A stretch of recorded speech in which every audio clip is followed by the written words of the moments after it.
আমরা সবাই রিজিক নিয়ে চিন্তা করি ভাই। রিজিকের মালিক হইল আল্লাহ। আজকে আপনি দেখেন, আল্লাহর কাজ করেন, আল্লাহর উপরে ভরসা রাখেন। আপনি আল্লাহ পাক বলছে, তুমি ছায়া খায়ও না। আমার কথা হলো, তুমি পরিশ্রম করো, পরিশ্রমের মাধ্যমে আল্লাহ পাক তোমাকে সফলতা দেবে। তা আমাদের প্ল্যাটফর্মে কিছু কিছু লোক আছে ভাই, পরিশ্রম ছাড়াই আগে সফলতা হইতে চায়।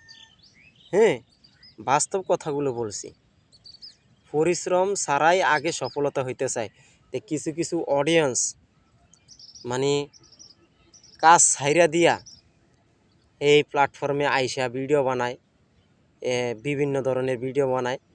এরপর দেখা গেছে কি 6 মাস 1 বছর কাজ কইরা, 6 মাস 1 বছর কাজ করে এরপরে হতাশ হয়ে যায় যে আমি এখান থেকে আর্নিং করতে পারি না, অমুক তমুক। তা আসলে যারা 6 মাস 1 বছর কাজ করে আপনারা হতাশা হয়ে যান, এই চিন্তা ভাবনা করে আপনারা প্ল্যাটফর্মে আসবেন। টাকার কথা আগে ভাবতে পারবেন না।